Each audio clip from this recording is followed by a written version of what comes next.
All right. Hey, everybody. Happy Monday. Adam here with Sports Capitalist coming at you with our Monday night breakdown between the Arizona Cardinals and the Los Angeles Rams. Before we get started, make sure to hit that like, subscribe, and alert button. That's going to obviously make sure that you get our videos as soon as they come out. And in the world of daily fantasy, information is crucial as soon as you can get it. So also be sure to comment, not just on this video, but on all our other videos, mainly our main slate breakdowns that I do with Danger. Danger does the Thursday night breakdowns in addition to that. So we always like the engagement. We're trying to grow the Discord as well as the YouTube channel. So be sure to do that, and so that we can get more people on board with what we're doing. Danger was kind enough to gift me a new microphone for Christmas, so very appreciative of that. Hopefully I sound a little bit more clear. I've been told I have a face for radio. So with that, thank you, Danger, first of all. And we will jump into the Monday night breakdown. I'm trying to make the videos, shorter for just the single game slates. So, and hopefully this overlay works and I've done it correctly. Danger trained me on how to do it last night. So I've never actually streamed anything before myself. Cardinals, Rams, first of all, looking at the defensive statistics, the Rams are in 11th overall fantasy defense, 16th against the pass, and 7th against the rush. The Cardinals, meanwhile, are 4th overall in defense, number 4 against the pass, and number 18 against the rush. So in terms of matchup, if you like to play more matchup-based, the strategy would be to attack the Rams' passing defense and the Cardinals' rushing defense. So, and I think that's going to come into play with a couple of the guys that I want to talk about here today. So we'll go position by position, just breaking them down. So, and I'm going to mainly do, I guess I can do both. So I haven't used this before on my individual videos, but I'm going to start going forward. This is the pricing sheet that we provide on our Discord, which you can join. The link is below.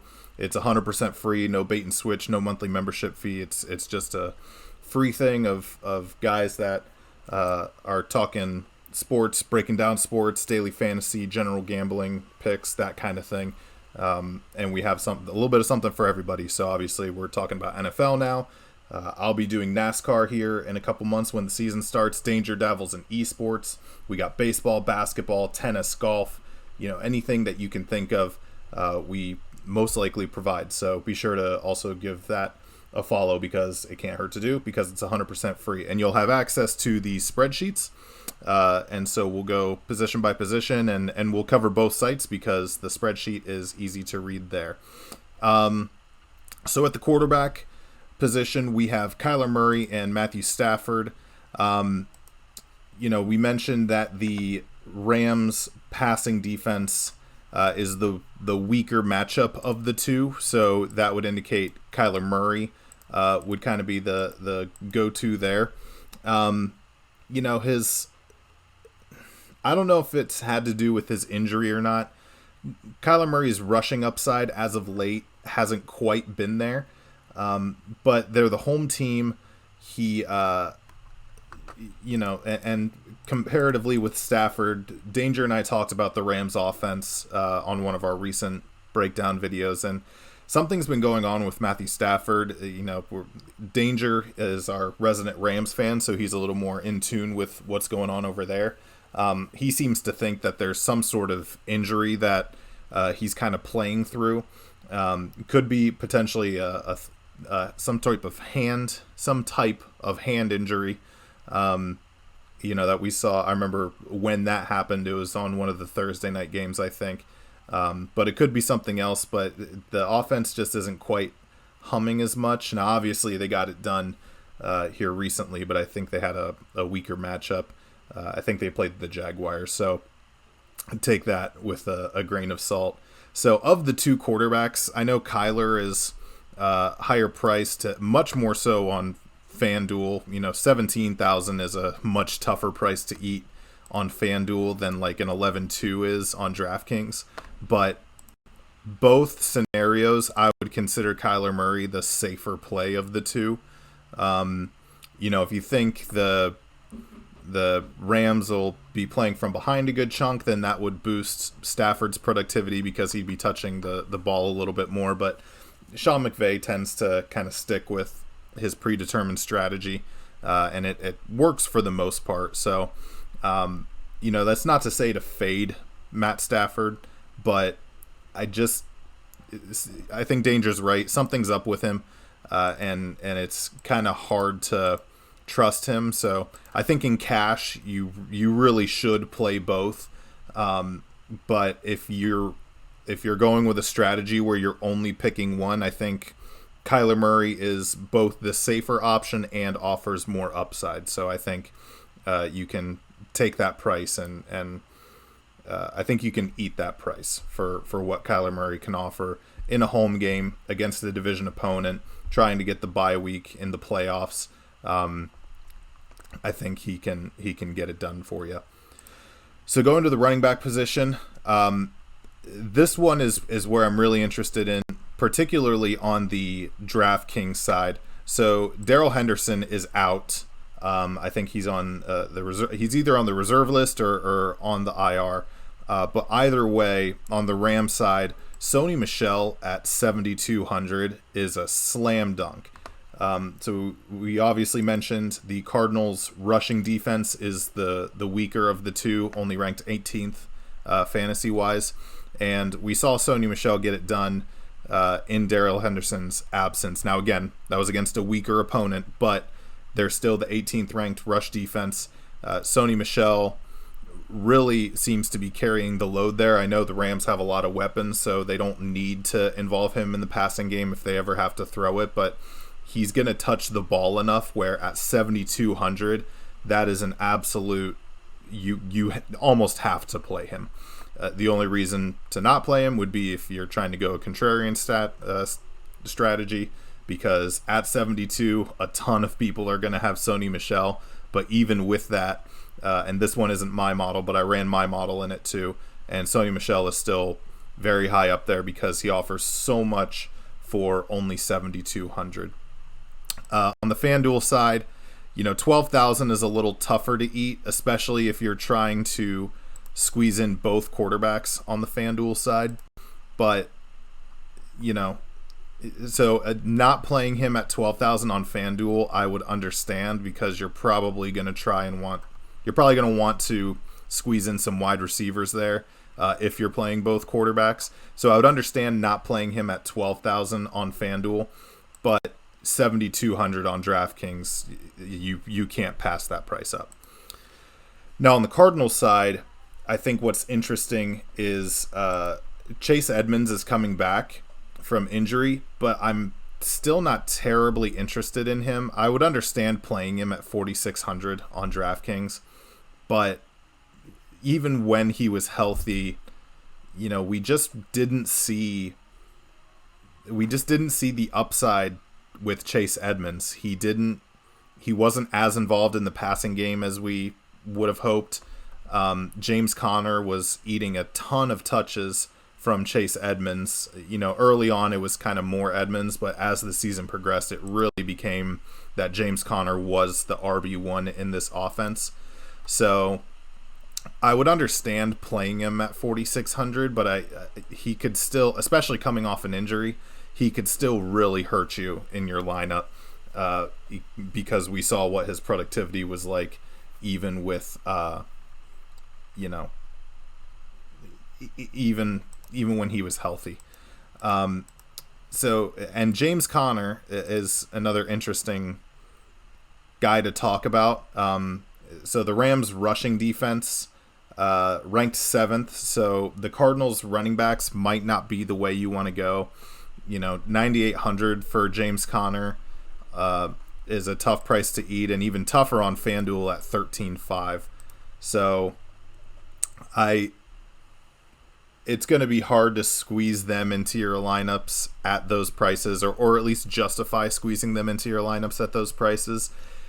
Connor is certainly a GPP play, so if you think that the Rams kind of fall on their faces again and the Cardinals try and chew clock, then Connor's going to get a lot more work.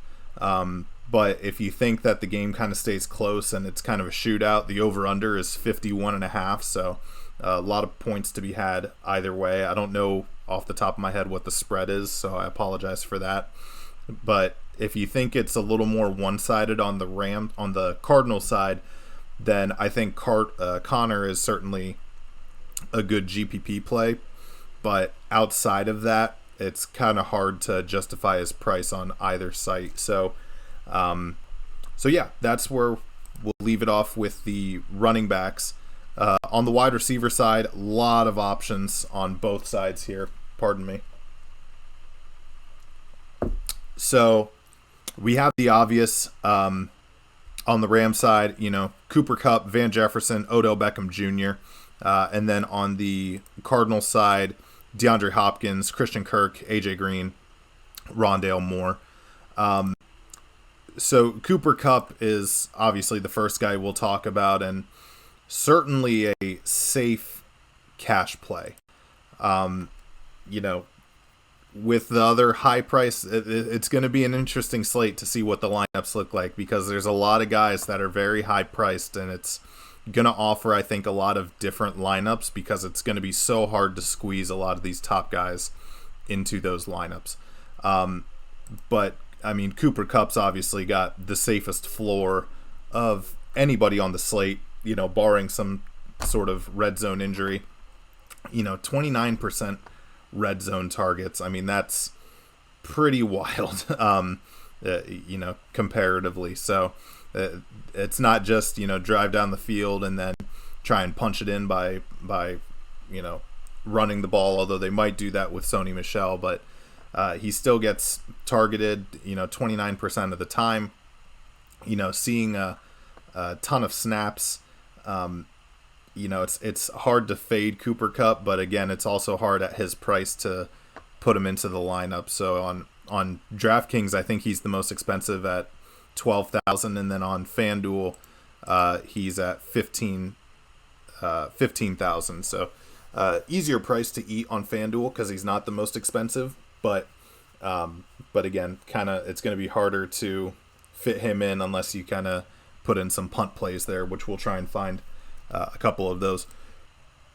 So elsewhere on the Rams side, Van Jefferson, he's been very involved in the offense lately, especially with, and we don't have the snaps percentage there, but just watching the Rams, he has been involved much more lately, especially since Robert Woods has been hurt.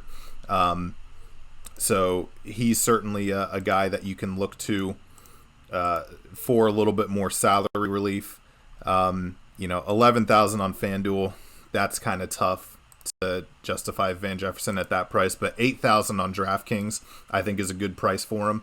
So Van Jefferson, just with the amount of at least touches that he'll get, can get you there at 8,000.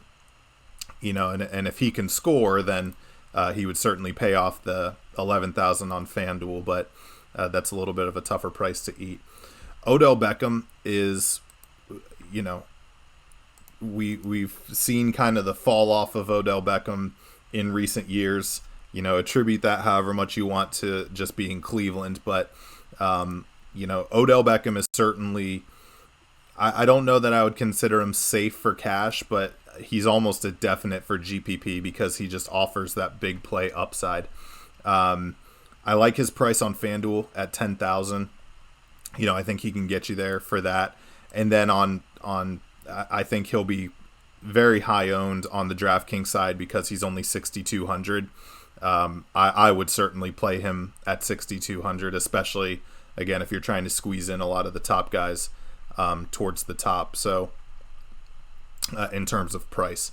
So Odell Beckham, certainly on the GPP side, I would be wary of him on the cash side if you're just doing 50-50s, but I certainly like Odell Beckham at his price on both sites. Moving over to the Cardinals side, DeAndre Hopkins, he's it's going to come down to what you think about DeAndre Hopkins. Since he's come back from the injury, he's looked good. I think on the season overall, he's just kind of been as expected. He hasn't had like a crazy great year, I would say, but just because they have so many more options on the offense now compared to last year. So I think DeAndre is more of a GPP play than a cash play. I still wouldn't quite consider him safe, but we talked about the defensive rankings. The Rams are ranked 16th against the pass. So if you're playing Kyler Murray, you got to stack him with some of his receiving options. So DeAndre Hopkins, I do really like his price on DraftKings at 9,600. I think that's a good price there. And I don't mind it on FanDuel at 12.5. At first glance, I thought that was 13.5, and I thought maybe that would be a little tougher to eat, especially, again, if you're trying to squeeze in some of the quarterbacks. But at 12.5, I don't mind DeAndre Hopkins. So, again, if you're going more of a matchup-based strategy, the Rams' passing defense is weaker than their rushing defense. So if you think the Cardinals go that strategy and attack it, then, I don't mind DeAndre Hopkins' price on both sites. I just think he's a little risky. So take that for what you will. Christian Kirk, solid. Again, it's just tough to trust any of the receiving options because it can go either way on any given week.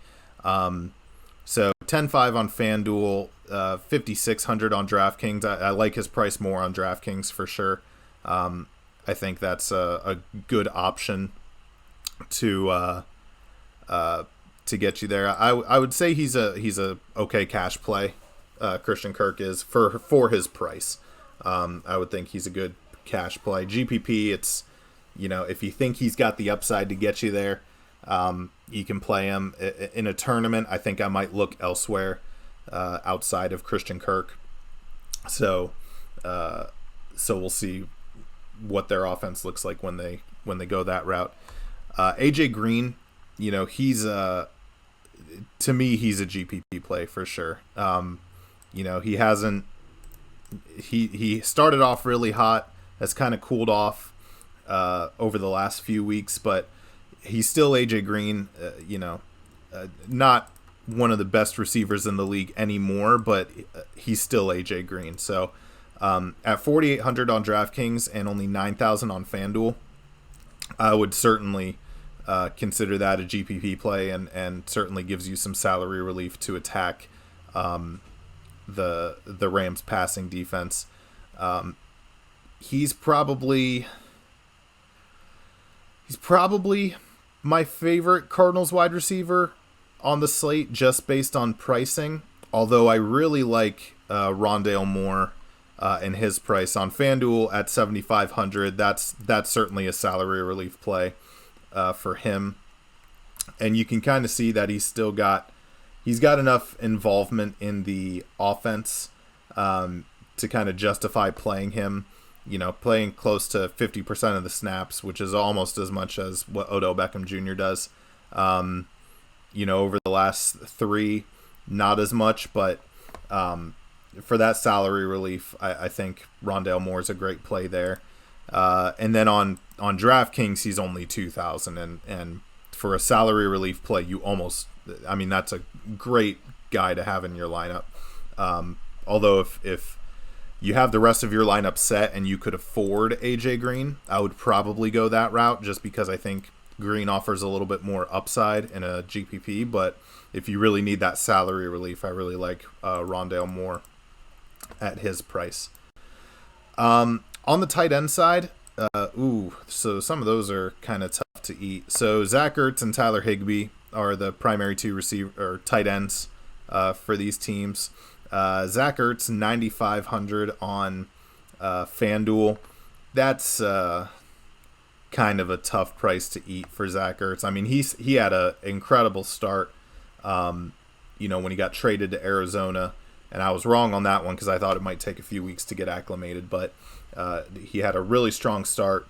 Has kind of cooled off a little since then, but still getting a good amount of targets. Zach Ertz is so. But again, the Rams' passing defense is stronger than their running defense. So, or do I have that the other way around? No, their passing defense is weaker. I'm sorry. You can edit that part out. So the Rams passing defense is the weaker of the two, so that's certainly an argument for Zach Ertz, but that's a tough price to eat at 9,500. Conversely, Tyler Higbee, I like his price better, but again, the matchup doesn't favor him because the Cardinals' passing defense is the stronger of the two. But he is getting a crazy amount of snaps for a tight end. I mean, 91% snap percentage for a guy that's only $7,500, and 17% in red zone targets. I know he doesn't come down with all of them, and that's been a little bit frustrating for anybody that's played Tyler Higbee recently. But statistically, somebody's gonna come down with it. Or he's going to come down with one of them, I should say. So, of the two on FanDuel, I like Higbee's price better, just because of the snap percentage, and the red zone targets for sure. On the DraftKings side, they're much closer in price. Zach Ertz only 5,400. Higbee is only 5,000. For a price that close, I think I would maybe lean more towards Zach Ertz just because of the overall targets that he gets in this offense. I think he'd be safer. Let me put it that way. I think Zach Ertz's floor is higher, but Higbee with his red zone targets might offer more upside. So if you really want to play a tight end on this slate, you could. Take that for what you will. If you're playing cash on DraftKings, I would probably go Zach Ertz. GPP, maybe I would go Tyler Higbee. That's not to say Zach Ertz doesn't have any upside, because I think that's still close, but that's just kind of where my mind goes. And they also offer a little bit of salary relief too, to play one of the tight end positions. And then finally on the defensive side, we don't have it on our cheat sheet here, but I'll just go over just the two. We've been talking about the two defenses overall. So the Rams defense, just depending on what their price is, and this only applies to DraftKings, by the way, if you're kind of newer to DFS. FanDuel on the single game slates, they don't play defenses. So of the two, I'd rather play the Cardinals if you're going to play any. Again, the over/under is 51.5, so I don't think. Vegas seems to think there's going to be points to be had, so you could certainly make the argument to not play either defense, and a lot of people will subscribe to that, especially because defense isn't the sexy play. But I think the Cardinals defense would be an interesting tournament option, because there is the very real possibility that we've seen, here recently, not last week, but in weeks prior, where the Rams offense just falls on its face. So if you want to take a gamble on that, I think the Cardinals defense offers some good tournament upside. But outside of that, with the over-under the way it is, I probably, in cash, I probably wouldn't play either defense. But I could make an argument for the Cardinals defense of the two. And if you're trying to go really contrarian and you think the Rams just destroy them, then you can make an argument for the Rams defense, but I don't see that as much of a likely scenario. So I think we kept it a little shorter this time around. Yeah, we did. Perfect. So I hope everybody had a great weekend. I hope everybody has a great holiday season, or hopefully are already having a great holiday season. And we'll continue to try to get our main content out as frequently as possible, even with the holidays coming up. And then Danger and I have already talked about what we're going to do for the playoffs, kind of what our video breakdowns are going to look like there. And then football season's almost over at that point, and so we'll just have to wait until next year. But again, if you join the Discord, if you're into other sports, we have basketball, baseball, we have college, football and basketball. And again, we have just some other sports coming up. NASCAR's coming up, which I'm really excited for, because I'm a big NASCAR fan. So just one more time, like, comment, subscribe, and hit the notification button if you haven't done so already. Be sure to join the Discord, and the link is in the description below, because it's 100% free. There's no monthly membership or anything like that. That's not what we're interested in. We just want to place where the general public can get together, talk about sports. And even if you don't want to follow our picks exactly, because you're not paying for it, right? It's at least a place where you can bounce ideas off of each other. And I think that's very important in the world of daily fantasy, especially if you want to see where a lot of people are playing guys, because that could offer some good leverage in terms of, okay, I know a lot of people are going to want to play this guy, so maybe I'll fade him, and that'll give me some interesting leverage if that guy just absolutely falls on his face. So again, thank you for watching. Trying to make these things go smoother, trying to get some reps in, because I'm going to do some single videos once the NASCAR season rolls around.